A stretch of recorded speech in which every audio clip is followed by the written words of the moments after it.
মমতা বন্দ্যোপাধ্যায়ের ঘোষণা এবং সরকারি যেই নির্দেশিকা দুটোর মধ্যে পার্থক্য রয়েছে না? দুটোর মধ্যে পার্থক্য রয়েছে না? তাহলে কি মমতা বন্দ্যোপাধ্যায় সত্যি আপনাদের ডিএ দিতে চেয়েছিলেন? এত ডিএ দেবেন কোথা থেকে? সরকার তো দেউলিয়া হয়ে গিয়েছে, ইতিমধ্যে দেউলিয়া হয়ে গেছে। এখন সন্তান ভূমিষ্ঠ হলে ঋণ মাথায় নিয়ে এক এক সন্তান ভূমিষ্ঠ হয়। যারা এই মুহূর্তে মমতা বন্দ্যোপাধ্যায়ের ফরে হয়ে সবুজ আবির মাখেন ডিএ ঘোষণা হওয়ার পর, তারা কি বলবেন? তারা কি বলবেন? কিছু সংগঠন রয়েছে সরকারি কর্মচারীদের, তারা সন্দেহ পোষণ করতে শুরু করলেন যে আদৌ পাবো তো, আদৌ হবে তো, নাকি না ক্যাচ কলা দেখাবে গিয়ে ডিএর নামে। ঘেচু ঘেচু ঘেচু।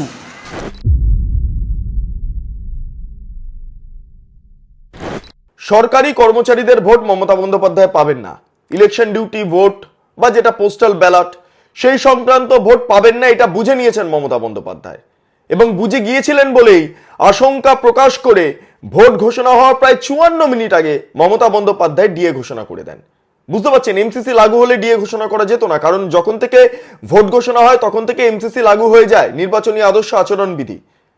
ঠিক তার 54 মিনিট আগে মমতা বন্দ্যোপাধ্যায় ডিএ ঘোষণা করে দিলেন, বকেয়া ডিএ দেওয়া হবে। প্রথমে প্রশ্ন উঠছে, যদি ডিএ দেওয়াই হতো তাহলে সুপ্রিম কোর্টে যাওয়ার কি মানে ছিল ডিএ আটকানোর জন্য? এত এত কোটি কোটি টাকা খরচা করা হলো, সেটা তো মানুষের ট্যাক্সের টাকা। সেই টাকা খরচা করা হলো, উকিলদের টাকা দেওয়া হলো, আইনজীবীদের টাকা দেওয়া হলো, সেটা তৃণমূল কংগ্রেস সরকার দিল। ভাবতে পারেন, আপনাদের টাকা আপনাদের ডিএ রুখতে মমতা বন্দ্যোপাধ্যায় সুপ্রিম কোর্টে ব্যয় করছেন, এবং নির্বাচন ঘোষণা হওয়ার প্রায় 55 মিনিট থেকে 54 মিনিট আগে মমতা বন্দ্যোপাধ্যায় বলছেন ডিএ দেবো, বকেয়া ডিএ দেবো। সুপ্রিম কোর্টের বারবার তলে যাওয়ার কি প্রয়োজনীয়তা ছিল? এখানে প্রশ্ন উঠছিল।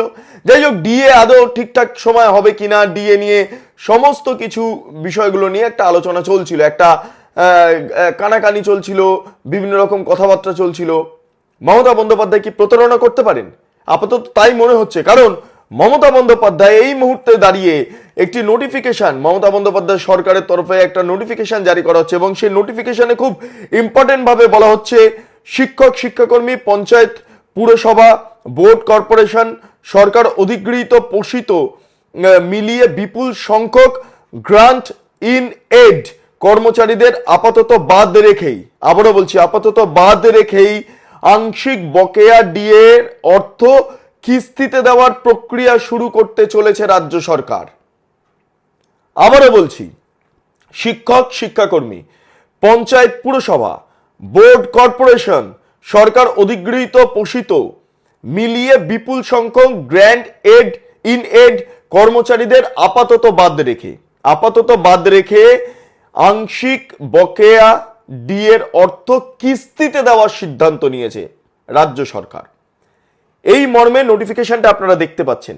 এই সেই নোটিফিকেশন, যেই নোটিফিকেশনের মাধ্যমেই মূলত এই বিষয়টা জানাচ্ছে রাজ্য। বেশ ভালো হলো। মমতা বন্দ্যোপাধ্যায় 15ই মার্চ, ইলেকশন ঘোষণা হয়েছে 15 মার্চ, ঠিক বিকেল 4টের সময়। তার আগে প্রায় 54 মিনিট আগে থেকে 55 মিনিট আগের যে মমতা বন্দ্যোপাধ্যায় একটা পোস্ট করেছিলেন, সেটা এক্স হ্যান্ডেল এবং ফেসবুকে, সেখানে তিনি লিখছেন 2026 সালে মার্চ মাস থেকে রোপা 2009-এর বকেয়া ডিএ পেতে শুরু করবেন। কারা পেতে শুরু করবেন? তারা হলেন সমস্ত সরকারি কর্মচারী ও পেনশনভোগী, শিক্ষা প্রতিষ্ঠানের লক্ষ লক্ষ শিক্ষক, অশিক্ষক কর্মী, পঞ্চায়েত, পৌরসভা ও অন্যান্য অনুদানপ্রাপ্ত সংস্থার কর্মচারী ও পেনশনভোগীরাও এই ডিএ পাবেন।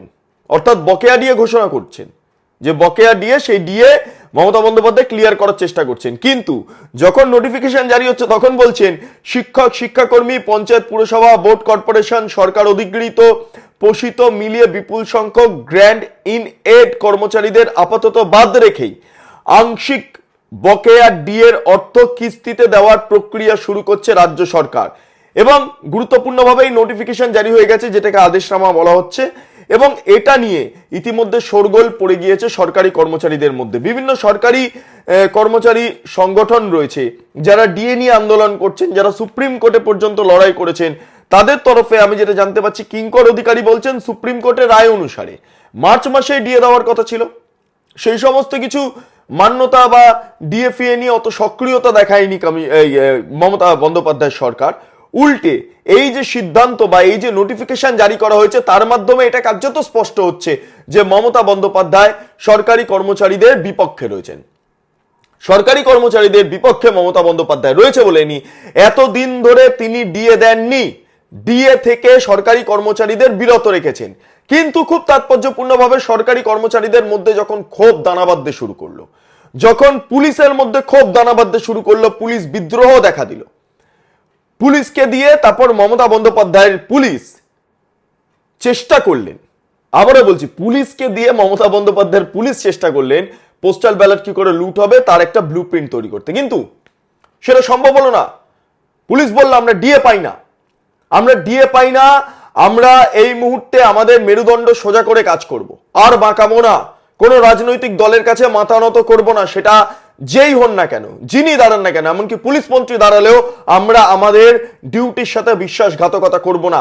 এই সমস্ত কথাগুলো মমতা বন্দ্যোপাধ্যায়ের কানে আসতে শুরু করলো ওয়েলফেয়ারের মাধ্যমে। তারপর কি দেখা গেল, তারপর একে একে সমস্যা দানা বাঁধতে দেখা গেল, সরকারি কর্মচারীদের মধ্যে ক্ষোভ দানা বাঁধতে শুরু করলো, নবান্নের মধ্যে কানাঘুষো চলছে, বিভিন্ন কথাবার্তা চলছে, না না এই ডিএ না দিলে কাজ করা যাবে না, কোনোভাবেই না, ডিএ কবে হবে, বিধানসভার অভ্যন্তরে ডিএ নিয়ে নানা কথা চলছে, ডিএ কবে পাবো, ডিএ কবে পাবো। মমতা বন্দ্যোপাধ্যায় বুঝতে পারলেন 2026-এর নির্বাচনের বৈতরণী পার করতে গেলে প্রয়োজন হয়েছে সরকারি কর্মচারীদের ডিএ দেওয়া, কারণ এই ডিএ সংক্রান্ত বিষয় নিয়ে সরকারি কর্মচারীদের মধ্যে ক্ষোভ লাগাতার বেড়ে চলেছে, লাগাতার, এবং এর প্রভাব পড়তে পারে নির্বাচনে, এর প্রভাব পড়তে পারে পোস্টাল ব্যালটে।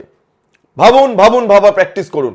বুঝতে পেরেছেন মমতা বন্দ্যোপাধ্যায়, সেই কারণে তড়িঘড়ি নির্বাচন ঘোষণা হওয়ার প্রায় 56 মিনিট থেকে 54 মিনিট এই ব্যবধান আগেই মমতা বন্দ্যোপাধ্যায় ডিএ সংক্রান্ত পোস্ট করে ফেললেন এক্স হ্যান্ডেলে এবং তার পাশাপাশি ফেসবুকে, এবং সরকারি কর্মচারীদের মধ্যে একটা বেশ আনন্দ দানা বাঁধলো, না অবশেষে ডিএ পাচ্ছি, অবশেষে হয়তো ডিএ পাবো। হ্যাঁ, কিছু সংগঠন রয়েছে সরকারি কর্মচারীদের, তারা সন্দেহ পোষণ করতে শুরু করলেন যে আদৌ পাবো তো, আদৌ হবে তো, নাকি না ক্যাচ কলা দেখাবে গিয়ে ডিএর নামে, এই সন্দেহটা ছিল। কিন্তু এই সন্দেহ যে আদতে বাস্তবে পরিণত হবে এই বিষয়টা অনুধাবন করতে পারেননি সরকারি কর্মচারীদের একাংশ, এবং আজকে যখন নোটিশ দেওয়া হচ্ছে, আজকে যখন আদেশনামা জারি করা হচ্ছে এবং সেখানে যখন বলা হচ্ছে মমতা বন্দ্যোপাধ্যায়ের যা পোস্ট করেছিলেন তার ঠিক বিপরীত, সেই এতে বলা হচ্ছে শিক্ষক, শিক্ষাকর্মী, পঞ্চায়েত, পুরসভা, বোর্ড কর্পোরেশন, সরকার অধিগৃহীত পোষিত মিলে বিপুল সংখ্যক গ্র্যান্ট এড